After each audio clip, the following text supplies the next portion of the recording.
On September 25th, Oswald disappeared from New Orleans.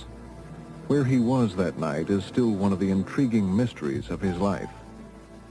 There is testimony that sometime between 7 and 10 p.m., he made a call to a leader of the Socialist Labor Party in Houston.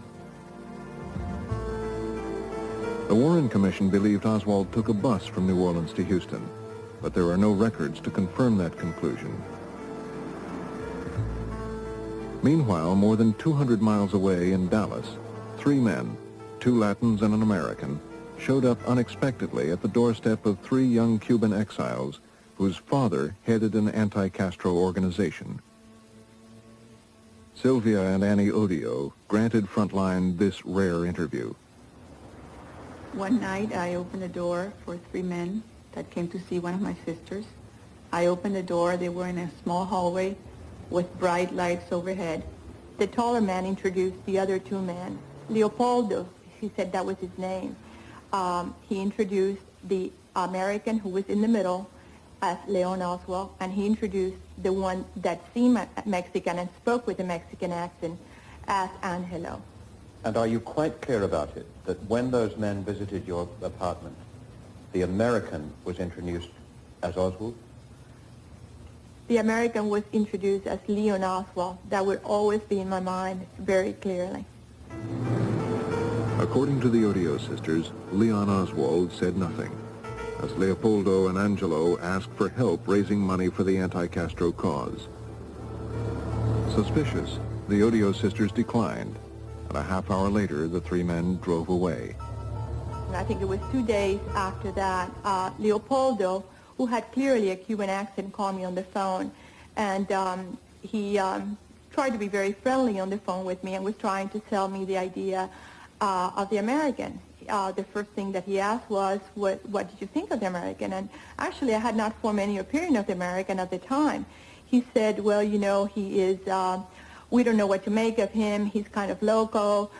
He's been telling us that the Cubans should have murdered or should have assassinated President Kennedy right after the Bay of Pigs, and they didn't have any guts to do it. They should do it. And it was a very easy thing to do at the time. The reason that I remember so clearly was because that same night, or I think either that night or the night afterwards, I wrote my father. And I also told a friend of mine who was my father confessor about the visit. Odio talked to Father Walter McCann after the phone call from Leopoldo.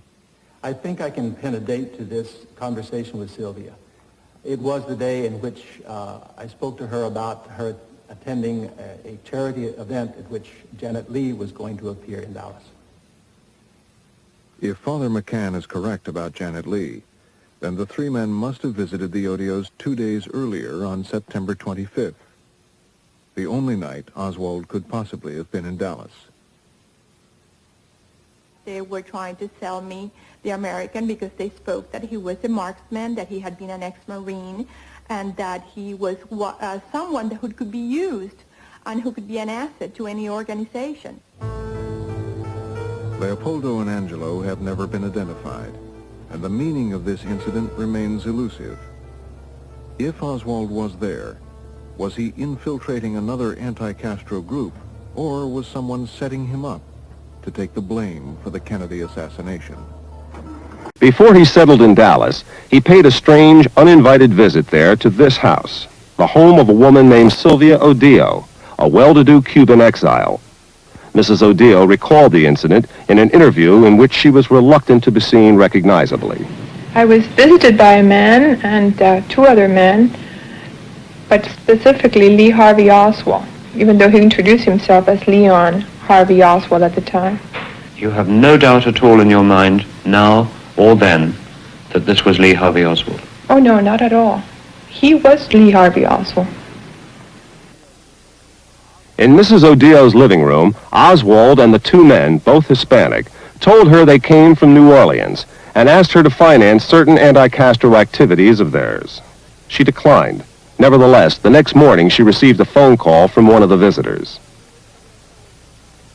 It was from Leopoldo, which was the tall guy. And he told me the first thing he said was, what do you think of the American? And I said, well, I didn't think very much. I didn't make an opinion. He says, well, you know, he's kind of loco. Loco means crazy in Spanish, and kind of nuts. And he's a Marine, an ex-Marine. He's an expert marksman, and he would be a tremendous asset to anyone, except that he said, you never know how to take him. You know, he can go either way. So I didn't know if he was trying to sell him to me or he was trying to get an opinion from me. See what I mean? So this guy, Leopoldo, insisted that the American had said that we Cubans should have shot President Kennedy after Bay of Pigs, that we didn't have any guts, and that we should do something like that. So immediately I realized that there was an assassination idea or plot